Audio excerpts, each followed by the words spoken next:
어떻게 한 주간 평안히 지내셨죠? 한 주간 동안 여러분들 일주일에 한 번 뵙는 분들도 계시고 일주일에 맨날 뵙는 분들도 계세요. 여기 한나 우리 속해만 거의 뭐 자주 뵙네요. 자주 뵈니까 좋네요. 여러분들 그 지구촌이라고 하는 어떤 뜻 다들 아시죠? 언제부턴가 이 지구촌이라고 하는 단어가 굉장히 우리들 가운데 가깝게 다가왔습니다. 온 세계, 전 세계가 마치 한 마을을 이루고 있는 것처럼 보낸다는 것이 이거 지구촌이라고 하는 뜻인데, 문명이 발달하면서부터 우리가 아주 멀리 떨어져 있는 그 도시와 그런 나라들의 어떤 정보들도요, 우리가 아주 손쉽게 우리가 그들의 정보를 받아들일 수 있고 또 그들의 소식을 접하게 될 수 있게 된 겁니다. 이렇게 된 것의 가장 큰 이유가 뭐냐면요, 우리가 가지고 있는 그 조그만한 기계 덕분에 아마 그러한 일들이 갑자기 급격하게 이루어졌다라고 생각이 돼요. 사실 이 스마트폰이라고 하는 게 우리 손에 쥐어진 지가 그렇게 오래되지 않았습니다. 2007년도에 처음으로 이 스마트폰이 뭐 그전에도 뭐 그런 뭐 어떤 정보들이 있었겠지만 2007년에 애플이라고 하는 회사가 스마트폰, 아이폰이라고 하는 것을 등장시키면서 그때부터 뭐 삼성도 그렇고 구글도 그렇고 너도 나도 할 거 없이 이제 우리도 한번 이런 걸 시도해보자라고 하는 붐이 일어나기 시작했어요. 근데 그 시작이 이제 애플이라고 하는 그 기업에서 그 스마트폰을 내보내면서 그렇게 시작된 겁니다. 그러니까 지금으로부터 한 14년 정도밖에 안 되는 거예요. 이 스마트폰의 등장으로 인해서요, 우리의 삶도 완전히 바뀌었어요. 여러분들 그거 인정하시죠? 그래서 이 스마트폰 하나만 있으면 안 될 게 없을 정도로 아까 말씀드린 그 지구촌이 가능해지는 어떤 놀라운 역사를 이런 스마트폰 하나로 해서 우리가 이루어지게 된 겁니다. 저는요, SNS도 잘 하지 못하고 뭐 여러 가지 정보도 되게 잘 하지 못하는 사람이지만 잘 하시는 분들은 그런 거예요. 저 지구 반대편에서 이루어졌었던 어떤 놀라운 일들이 우리 여기서 직접 그 실시간으로도 접할 수 있는 거죠. 예를 들면 주중에 누구랑 축구했죠? 축구 안 보셨어요? 우리 교회는 이제 운동이랑 관심 없으시구나. 누구랑 축구했죠? 왜 다들 얘기를 안 하시죠? 괜히 봤다 그러면 욕먹을까봐 그러세요? 아니, 누구랑 축구했어요? 싱가포르랑 축구했잖아요. 그거 어디서 했어요? 싱가포르. 저쪽 선생님 모르시는 게 없으시네. 그 싱가포르에서 경기했단 말이에요. 다들 안 보시나 보네, 축구를요? 싱가포르라고 하는 나라에서 싱가포르가 같이 축구 대결을 했습니다. 어떻게 그걸 알 수 있어요? 선생님 어떻게 아셨어요, 그거? 중계하니까. 옛날에는 그런 중계 없었잖아요. 말로 했잖아요. 말로 하면 누가 어떻게 찾는지 이거 다 알아요, 몰라요? 모르잖아요. 그땐 잘 몰라요. 그 시절 권사님은 아마 차범근 시대를 사셨었던 것 같은데 차범근 시대에 그런 어떤 정보들이 있어요? 잘 없잖아요. 기껏 해봤자 우리 신문을 통해서 알고 그냥 어떤 마을에 그냥 TV 하나 있으면 뭐 라디오 하나 있으면 그걸 통해서 이제 접하는 거잖아요. 근데 저도 축구를 봤지만 그냥 스마트폰 하나 켜놓고 거기에 뭐 중계방송 되는 거 그냥 하나 틀어놓으면은 그 지구 아주 멀리 비행기 타고도 6시간이나 가야 되는 그런 나라에서 있는 그런 일들을 우리가 아주 쉽게 접할 수 있게 되는 그런 시대가 왔다라는 겁니다. 이제는 이게 너무 익숙해지다 보니까 이 스마트폰 중독이라고 하는 단어도 나타나가지고요, 스마트폰이 내 손에 없으면 불안해요. 여러분들 지금 혹시 그런 분들 계세요? 내가 핸드폰이 없다면 불안한 우리 청년들 그러지 않아요? 네. 너무 불안하지 않아요? 나도 약간 불안해요. 나도 핸드폰이랑 별로 안 친한데 나도 없으면 막 불안하고. 실제로 어떤 조사를 했는데요, 10명 중에 8명이 스마트폰이 내 손에 없으면 불안을 느낀다라고 하는 그런 어떤 조사를 했더라고요. 꽤 오래전은 아니지만 2022년도 지금부터 2년 전에 우리 이 대한민국이 굉장히 어수선했던 그런 어떤 기억이 있습니다. 2022년 10월 달에 카카오 건물에 불이 났어요. 그래서 이 카카오 회사에 불이 나다 보니까 카카오가 멈춰버렸습니다. 그래서 여러분들은 아니셨나봐요? 그때 다 한국에 계셨을 텐데? 저만 그랬나요? 제 핸드폰만 그랬나? 아니요, 여러분들 핸드폰도 다 그랬어요. 그때 당시에 그 10월 달에 핸드폰이 다 먹통이 돼버리고, 핸드폰이 먹통이 된 게 아니라 우리가 자주 쓰는 그 메신저 카카오톡이 막혀지고, 그 카카오톡 카카오 회사가 불이 나게 되니까 또 뭐가 망해요? 뭐가 막혀요? 은행이 갑자기 안 되기 시작하고, 카카오티 택시 불러야 되는 사람들 택시를 부르지 못하게 되고, 또 그 은행에서 뭐 거래해야 되는 거 그것도 막히게 되고, 뭐 여러 가지 그 카카오에 관련된 게 완전히 먹통이 됐었던 기억이 한 3, 4일 정도 됐었던 기억이 있어요. 그런데 이런 경험 다 기억하시죠? 다 까먹으셨나? 그런 날들이 있었거든요.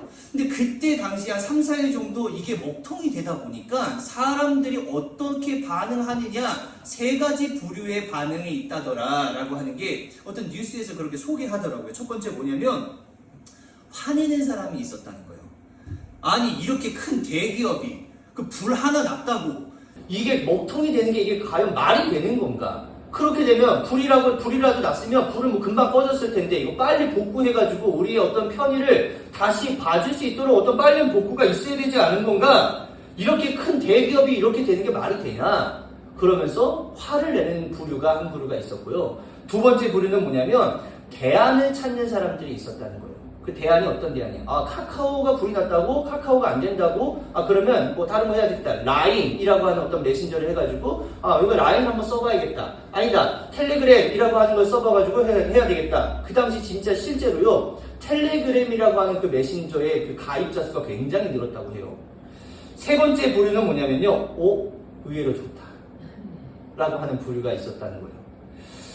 카카오톡이 안 되니까요. 그동안 이제 단톡방 같은 데에 막 알람 막 무지하게 올리고, 내가 거기에 답 안 하면 또 괜히 답 안 한다고 좀 뭐라고 그럴 것 같고, 그 일이 없어졌으면 내가 뭐라고 답을 해야 되는데 괜히 읽고 씹기는 좀 그렇고, 막 이러한 어떤 상황들. 그리고 오히려 안 되니까, 나 연락 못 받았어 라고 그냥 그렇게 흘게 넘길 수도 있는 여러 가지의 부분들이 있다 보니까, 의외로 좋다.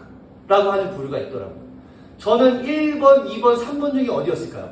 3번. 3번이었어요. 너무 연락이 자주 오니까 이거 안 되겠다. 좀 쉬었으면 좋겠다. 이참에 좀 쉬었으면 좋겠다라고 하는 어떤 핑계였는데 여러분들 어떠세요? 그 기억을 다시 한번 기억은 안 나지만 만약에 여러분들 카카오가 먹통됐어요. 화부터 날 것 같다. 화난다. 2번이 뭐였죠? 대안을 찾는다. 3번 난 의외로 좋을 것 같다. 안 된 사람 누구예요? 안 된 사람 뭐예요?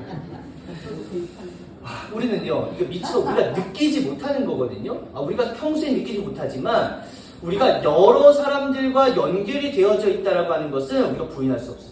그래서 우리가 사람들과의 관계를 맺고 살아가는 것도, 또 사람들과 어떤 하나의 공동체를 이루면서 살아가는 것도요, 우리가 혼자서 살아갈 수 있지 않나라고 이야기를 우리가 당당하게 할 수는 있겠지만 어떠한 경우에서라도 다 우리는 누군가와 연관이 되어져 있고 어떤 공동체를 형성하면서 살아가게 되어 있다라고 하는 것이죠. 이것이 우리가 인터넷이 발달되어지고 스마트폰이 개발되어지면서 우리가 그런 지구촌이라고 하는 것을 이루면서 살아가는 것 같지만 우리가 그래서 어떤 공동체를 이루고 사람들끼리 어떤 관계를 맺고 연관 지어서 살아가는 것 같지만 사실은요 그게 아니라는 거예요.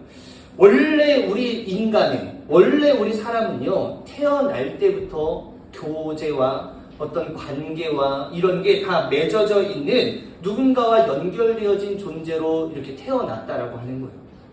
서로가 관계를 맺으면서 살아가는 그런 사람들이라는 거예요. 그 증명이 성경에서도 그대로 기록이 되어져 있는데 하나님께서 우리 인간을 만드셨어요. 만드실 때 대충 만든 게 아닙니다. 왜냐하면 성경에 뭐라고 기록되어져 있냐면 우리를요 하나님의 형상을 닮은 존재로 만들어졌다라는 거예요. 옆에 계신 분들하고 인사가 가능할까요? 우리 좀 이렇게 예배 시간에 좀 이렇게 좀 자유롭게 좀 했으면 좋겠는데 옆에 계신 분들과 이렇게 인사 한번 해보도록 하겠습니다. 당신이 하나님 닮으셨대요. 시작. 하나님 못생겼네요. 시작. 왜 안 하세요? 하나님 예쁘네요. 시작.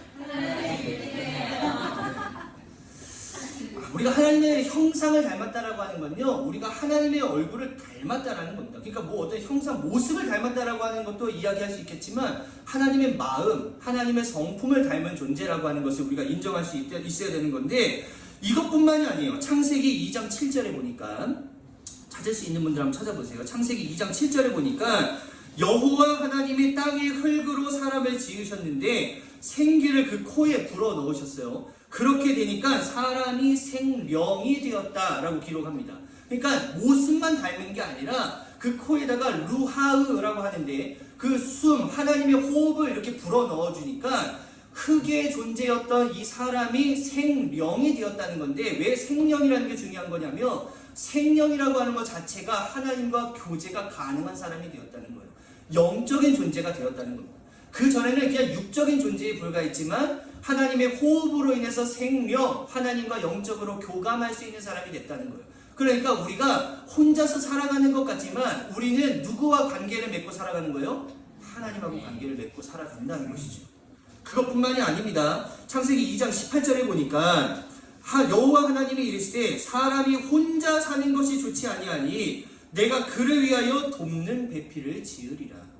그러니까 혼자 살아가는 게 너무 안타까운 거예요. 그래서 돕는 배필을 허락해 주셔서 그 돕는 배필로 관계를 맺고 그렇게 가족을 맺고 그렇게 공동체를 맺으면서 살아갈 수 있도록 하나님께서 인간을 만드실 때부터 우리는 그런 네트워크를 형성하게끔 만드셨다라는 것이죠.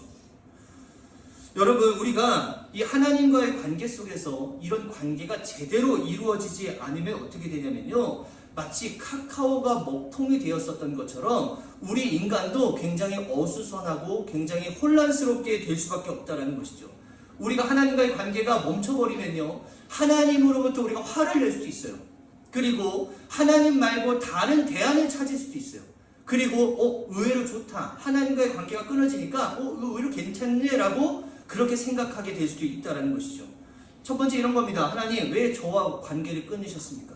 왜 저와 연결 끊으셨습니까? 하나님과의 관계가 이렇게 쉽게 끊어지는 그런 관계였습니까? 이거 오래도록 지속돼서 있었으면 너무 좋았을 뻔했는데 제 믿음 이거 다 잃어버리게 생겼으니까 빨리 좀 복구 좀 시켜주십시오 라고 하는 부류가 첫 번째가 있을 것이고, 두 번째 이런 거예요. 하나님과 연결이 끊어져 버려서요, 저 하나님과 더 이상 관계를 맺을 수 없을 것 같습니다. 저 다른 것들 한번 찾아보고요, 다른 대안을 좀 찾아볼게요. 하나님을 믿어도 구원받는다고 이야기를 하고 하나님 나라 갈 수 있다고 얘기하는데 그거 불교에서도 똑같이 얘기하더라고요. 그 이슬람에서도 똑같이 얘기하던데요. 그 무슬림들 보니까 다 그렇게 하던데요. 힌두교에서도 그렇게 하더랍니다 라고 하면서 하나님 말고 다른 대안을 찾아서 떠나가는 사람들도 있게 되는 것이죠. 그리고 하나님, 저 사실 그동안 하나님 믿으면서 교회 나오고 난 피곤해 죽겠는데, 나 그냥 이 시간에 좀 잤으면 좋겠는데, 그래도 내가 어찌 하나님하고 그냥 뭐 약속한 게 있어가지고 주일마다 내가 나와서 예배는 드렸는데 관계가 끊어져 버렸네요. 저는 그럼 이참에 좀 쉬겠습니다. 좀 편하게 좀 있겠습니다. 저 마음을 좀 혼자 추스리는 시간을 좀 갖겠습니다 라고 하면서 그러면서 저 교회 안 갈 거예요. 저 안 믿죠. 성경 안 보죠. 찬양 안 하죠. 이렇게 바뀌게 될 수 있다는 것이죠. 그래서 우리가 이 하나님과의 관계가 끊어지는 것을 두려워할 수 있어야 되는 거예요. 이 두려운 마음이 우리들 마음 가운데 있다면 하나님과의 관계가 끊어지지 않도록 하기 위해서 우리가 스스로가 그만큼 애쓰고 노력하면서 살아갈 수밖에 없다라고 하는 겁니다. 성경은요, 이렇게 얘기합니다. 너네들은 나를 떠나서는 결코 살아갈 수 없다. 우리가 관계를 맺고 살아가는 그러한 관계에 속해 있는 그러한 공동체고 그런 교제의 관계인데, 너희가 나를 떠나서 단 1분이라도 단 1초라도 살아갈 수 있을 것 같으냐? 라고 하는 것이 하나님께서 우리들에게 더해주시는 말씀이라는 거예요. 그 말씀 아주 잘 나와 있죠. 포도나무의 비유에도 있고요, 잃어버린 어린 양의 비유에도 있고요, 잃어버린 아들에 대한 비유에도 나오고, 이것뿐만이 아니라 소위 믿음의 사람들이 살아왔었던 그런 행위들과 삶의 모습을 비춰봤을 때 그 사람들, 하나님과의 연결이 끊어지지 않기 위해서 부단히 노력하면서 살아갔었던 사람들이에요. 아브라함도 그렇고요, 이삭도 그렇고, 야곱도 그렇고, 노아도 그렇고, 다윗도 그렇고, 다니엘도 그렇고, 여러 선지자들도 그렇고, 신약 성경에 나와 있는 믿음의 사도들의 모습들도 다 살펴볼 수 있듯이 그 사람들 하나님과의 연결 끊어지지 않기 위해서 때로는 자기의 목숨을 버리면서까지도 그런 관계를 놓지 않기 위해서 애썼던 사람들입니다. 그런데 혹여나 하나님과의 관계가 어색해지고 하나님의 어떤 말씀들을 떠나게 되는 그런 경우들도 있었겠지만 그 관계가 다시 회복시키기 위해서 부단히 애썼던 베드로와 같은 사람도 있고 삼손과 같은 사람도 있어요. 그 관계가 끊어졌지만 다시 회복하기 위해서 애쓰며 노력한 사람들도 있다는 거예요. 다시 말씀드리면 사용되어지고 싶으시면, 하나님의 제자가 되고 싶으시면, 하나님 나라의 백성이 되고 싶으시면 예수 그리스도의 제자가 되고 싶으시면, 하나님 나라의 백성이 되고 싶으시면 끊어져 있었던 그 관계 다시 회복할 수 있게 되시기를 바라고, 아직 끊어지지 않았다면 끊어지지 않기 위해서 애쓸 수 있게 되시는 우리 귀한 성도님들 되시기를 예수 이름으로 간절히 축복합니다. 우리 요한복음 한번 찾아보죠. 요한복음 15장 1절에서 8절 말씀입니다. 좀 긴 말씀이지만 우리 한 목소리로 합독하도록 하겠습니다. 시작. 나는 참 포도나무요 내 아버지는 농부라. 물은 내게 붙어있어 열매를 맺지 아니하는 가지는 아버지께서 그것을 제거해 버리시고, 물은 열매를 맺는 가지는 더 열매를 맺게 하려 하여 그것을 깨끗하게 하시느니라. 너희는 내가 일러준 말로 이미 깨끗하여졌으니 내 안에 거하라. 나도 너희 안에 거하리라. 가지가 포도나무에 붙어있지 아니하면 스스로 열매를 맺을 수 없음 같이 너희도 내 안에 있지 아니하면 그러하리라. 나는 포도나무요 너희는 가지라. 그가 내 안에 내가 그 안에 거하면 사람이 열매를 많이 맺나니 나를 떠나서는 너희가 아무것도 할 수 없습니다. 사람이 내 안에 거하지 아니하면 가지처럼 밖에 벌어져 마르나니 사람들이 그것을 모아다가 불에 던져 사르느니라. 너희가 내 안에 거하고 내 말이 너희 안에 거하면 무엇이든지 원하는 대로 구하라. 그리하면 이루리라. 너희가 열매를 많이 맺으면 내 아버지께서 영광을 받으실 것이요 너희는 내 제자가 되리라. 아멘.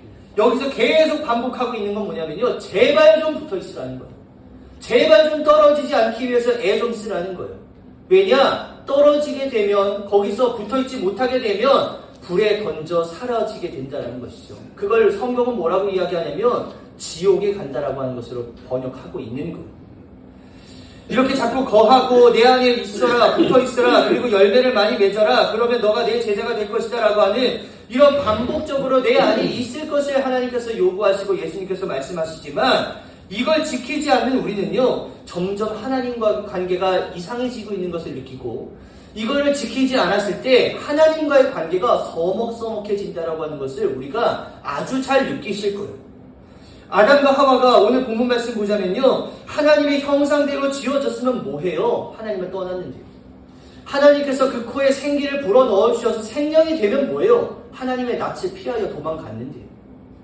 신앙생활 해오면서요, 이 교회 안에 여러 가지의 어떤 직분들을 우리들이 봤습니다. 어떤 사람들은 집사로, 어떤 사람들은 권사로, 어떤 사람들은 장로로, 어떤 사람들은 목사로, 그리고 또 어떤 사람들은 속장으로, 또 어떤 사람들은 선교회장으로, 또 어떤 사람들은 속회 인도자로, 또 어떤 사람들은 부원으로, 또 어떤 사람들은 교사로, 또 어떤 사람들은 헌신하는 자로, 이렇게 다 따지고 보면요, 교회 안에서 직분 없는 사람 한 명도 없는 거예요. 그렇기 때문에 우리가 이 직분을 소중하게 여기고 나아가는 그 자리 가운데에 우리 모든 성도님들은 다 누구랑 관계가 있는 것이냐면 하나님과 관계가 있는 사람들인 거예요. 그런 관계가 있기 때문에 그런 직분을 허락받는 겁니다. 그랬는데 그렇게 직분이 있으면 뭐 하냐는 거예요. 내가 지금 내 관계가 하나님과 약간 어색한데요. 하나님하고 내가 좀 서먹서먹한데요. 그러면 아무 소용이 없다는 겁니다. 그렇지만 놀라운 것은요, 하나님께서는 그렇게 나를 버리고 떠나버렸었던 아담과 하와를 끝까지 사랑해 주셨다라고 하는 거 여러분들 이 믿으시기를 예수 이름으로 간절히 축복합니다. 그 사랑의 어떤 결과물, 그 사랑을 보여주는 징표가 오늘 21절에 아주 잘 나와 있어요. 오늘 본문 21절 말씀입니다. 여호와 하나님이 아담과 그의 아내를 위하여 가죽 옷을 지어 입히셨다. 아무리 좋은 기계를 가지고 있어도요, 아무리 좋은 시스템을 가지고 있어도 그 전기를 꽂지 않으면, 코드를 꽂지 않으면 그 좋은 것들도요 아무 소용이 없게 된다는 거예요. 이렇게 좋은 에어컨들, 뭐 이런 좋은 시스템들 다 좋지만 전기 나가버리면 여기 있는 거 아무것도 소용없는 겁니다. 늘 우리들 가운데 전기가 보이지 않기 때문에 있는 건가 없는 건가 싶겠지만 그거는 전기를 꽂아 봤을 때 아는 거예요. 하나님의 은혜는 늘 우리들 가운데 있는 겁니다. 늘 전기를 흘려 보내주시는 것처럼 늘 우리들 가운데 은혜를 허락해 주시는 거예요. 그런 하나님이심을 믿으시기를 간절히 바랍니다. 그렇게 은혜를 나에게 계속 공급해주고 있는데 우리가 그 은혜를 내가 전기 꽂기 싫다고, 내가 꽂으면 그냥 전기세 나간다고 그냥 그거를 꽂지 않고 있으면요, 하나님으로부터 은혜를 받을 수 없는 거예요. 이거를 꽂을 수 있게 되시는 여러분들 되시기를 간절히 바랍니다. 이 꽂는 게 어떤 행위냐, 그거를 오늘 좀 살펴보려고 하는 거예요. 우리가 어떻게 해야지만 하나님의 은혜를 공급받을 수 있고 하나님과의 관계가 끊어지지 않을 수 있는 것이냐, 오늘 성경 말씀을 좀 많이 살펴보면서 우리가 좀 그것을 말씀 나눠보려고 하는데, 여기를 보시면 됩니다. 성경 말씀이 좀 많아서요, 우리가 다 찾지는 못할 것 같고, 한번 보겠습니다. 하나님과 연결될 수 있는 가장 첫 번째 방법이 무엇이냐? 여러분들 저 따라해 보시겠어요? 기도가 우리가 하나님과의 관계를 연결시킬 수 있는 아주 중요한 매개체가 된다라고 하는 거 여러분들 기억하시기를 간절히 바랍니다. 잠언 8장 17절 우리 함께 봉독하겠습니다. 시작. 나를 사랑하는 자들이 나의 사랑을 입으며 나를 간절히 찾는 자가 나를 만날 것이니라. 아멘. 여러분들 하나님을 찾게 되시기를 예수 이름으로 간절히 축복합니다. 요한복음 15장 7절 우리 방금 읽었지만 한 번 더 읽겠습니다. 너희가 내 안에 거하고 내 말이 너희 안에 거하면 무엇이든지 원하는 대로 구하라. 그리하면 이루리라. 아멘. 마태복음 7장 7절입니다. 구하라. 그리하면 너희에게 주실 것이요. 찾으라. 그리하면 찾아낼 것이요. 문을 두드리라. 그리하면 너희에게 열릴 것이니. 아멘. 예레미야 33장 3절입니다. 너는 내게 부르짖으라. 내가 내게 응답하겠고 내가 알지 못하는 크고 은밀한 일을 내게 보이리라. 아멘. 이런 기도의 어떤 모습들이 하나님과 나를 연결시켜주는 아주 중요한 매개체가 되는 것이죠. 두 번째 무엇이냐? 한번 따라해 보시겠어요? 예배가 우리와 하나님과의 관계를 더욱더 두텁게 만들어준다는 거예요.